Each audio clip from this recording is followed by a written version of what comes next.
حضرت عطیہ رضی اللہ عنہا فرماتی ہیں کہ جب حضور صلی اللہ علیہ وسلم مدینے تشریف لائے تو آپ نے انصار کی عورتوں کو ایک گھر میں جمع کیا، پھر ان کے پاس حضرت عمر بن خطاب رضی اللہ عنہ کو بھیجا۔ انہوں نے دروازے پر کھڑے ہو کر ان عورتوں کو سلام کیا، ان عورتوں نے سلام کا جواب دیا۔ حضرت عمر نے کہا میں رسول اللہ صلی اللہ علیہ وسلم کا قاصد بن کر تمہارے پاس آیا ہوں۔ ان عورتوں نے کہا خوش آمدید ہو رسول اللہ صلی اللہ علیہ وسلم کو اور آپ کے قاصد کو۔ حضرت عمر نے پوچھا کیا تم ان باتوں پر بیعت ہوتی ہو کہ اللہ کے ساتھ کسی چیز کو شریک نہیں کرو گی، چوری نہیں کرو گی، زنا نہیں کرو گی، اپنی اولاد کو قتل نہیں کرو گی، نہ کوئی بہتان لاؤ گی جس کو تم نے اپنے ہاتھوں اور پیروں کے درمیان باندھ کر کھڑا کیا ہو، اور کسی نیکی کے کام میں نافرمانی نہیں کرو گی۔ ان عورتوں نے کہا جی ہاں۔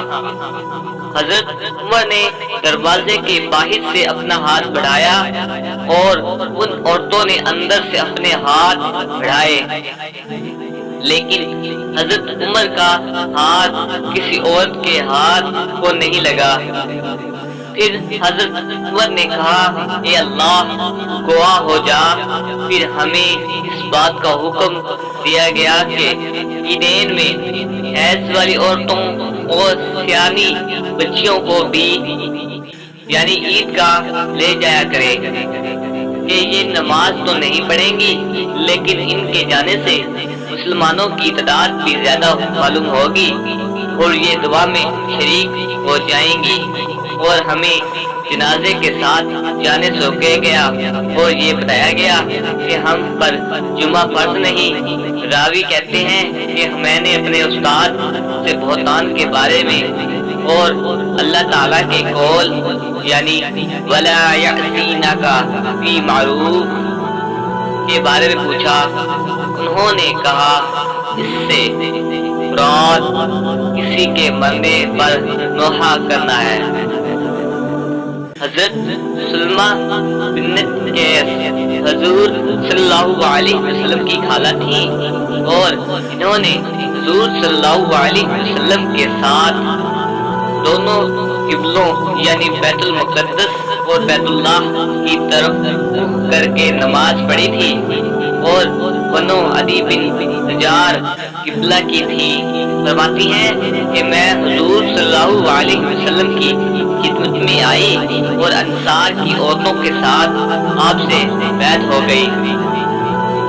جب آپ نے ہمیں ان چیزوں پر بیعت فرمایا کہ ہم اللہ کے ساتھ کسی کو شریک نہیں کریں گی، چوری نہیں کریں گی، زنا نہیں کریں گی، اپنی اولاد کو قتل نہیں کریں گی، کوئی بہتان نہیں لائیں گی جسے ہم نے اپنے ہاتھوں اور پیروں کے درمیان باندھا کھڑا کیا ہو، اور کسی نیکی کے کام میں حضور صلی اللہ علیہ وسلم کی نافرمانی نہیں کریں گی، تو آپ نے یہ بھی فرمایا کہ ہم اپنے خاندانوں سے خیانت نہیں کرو گے۔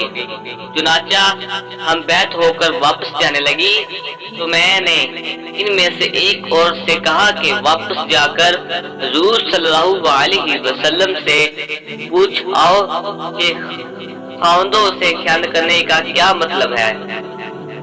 اس نے جا کر حضور صلی اللہ علیہ وسلم سے پوچھا، آپ نے فرمایا کہ خیانت یہ ہے کہ عورت خاوند کا مال لے کر کسی کو خود دے دے، یعنی خاوند کی اجازت کے بغیر۔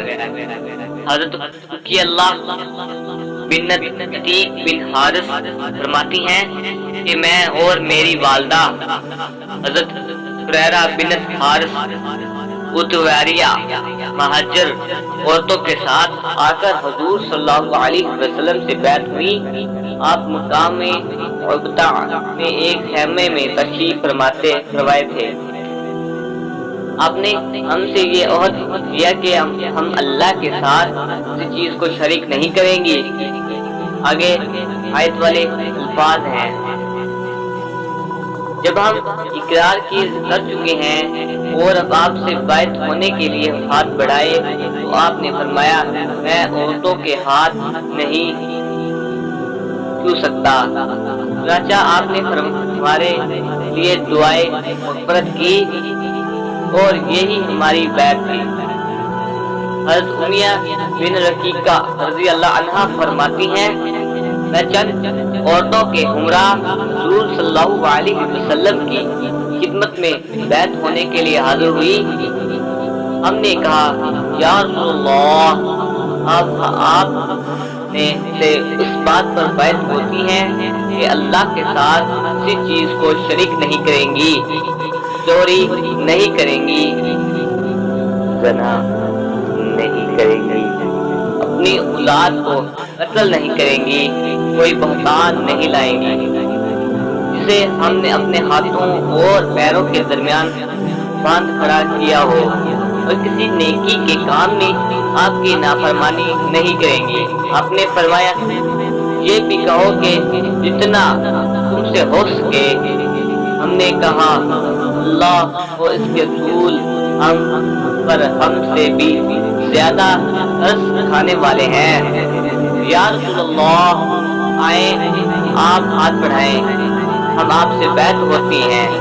آپ نے فرمایا میں عورتوں سے مصافحہ نہیں کرتا ہوں، 100 عورتوں سے میری زبانی بات ایسی ہے جیسے ایک اور سے، یعنی میں عورتوں کو زبانی بیعت کرتا ہوں، چاہے 100 ہو چاہے ایک۔